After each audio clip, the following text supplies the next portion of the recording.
അസാധ്യ രുചിയിൽ സ്പെഷ്യൽ മുട്ട ചിക്കിയത് എങ്ങനെ തയ്യാറാക്കാൻ നോക്കാം. അതിനായിട്ടൊരു പാൻ അടുപ്പത്ത് വെച്ച് കൊടുക്കുക. പാൻ നന്നായി ചൂടായി വരുന്ന സമയത്ത് ഒരു മീഡിയം സൈസ് ഉള്ളിയുടെ പകുതി ഇട്ട് കൊടുക്കുക. ആവശ്യത്തിന് ഉപ്പും കൂടി ഇട്ട് കൊടുത്ത് നന്നായി ഒന്ന് വഴറ്റിയെടുക്കുക. അതിനുശേഷം ഒരു മുട്ട പൊട്ടിച്ചൊഴിക്കുക.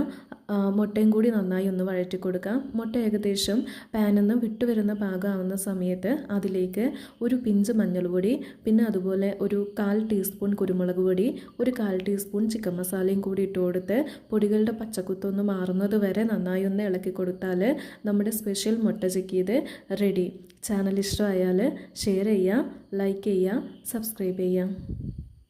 അസാധ്യ രുചിയിൽ സ്പെഷ്യൽ മുട്ട ചിക്കിയത് എങ്ങനെ തയ്യാറാക്കാൻ നോക്കാം. അതിനായിട്ടൊരു പാൻ അടുപ്പത്ത് വെച്ച് കൊടുക്കുക. പാൻ നന്നായി ചൂടായി വരുന്ന സമയത്ത് ഒരു മീഡിയം സൈസ് ഉള്ളിയുടെ പകുതി ഇട്ട് കൊടുക്കുക. ആവശ്യത്തിന് ഉപ്പും കൂടി ഇട്ട് കൊടുത്ത് നന്നായി ഒന്ന് വഴറ്റിയെടുക്കുക. അതിനുശേഷം ഒരു മുട്ട പൊട്ടിച്ചൊഴിക്കുക.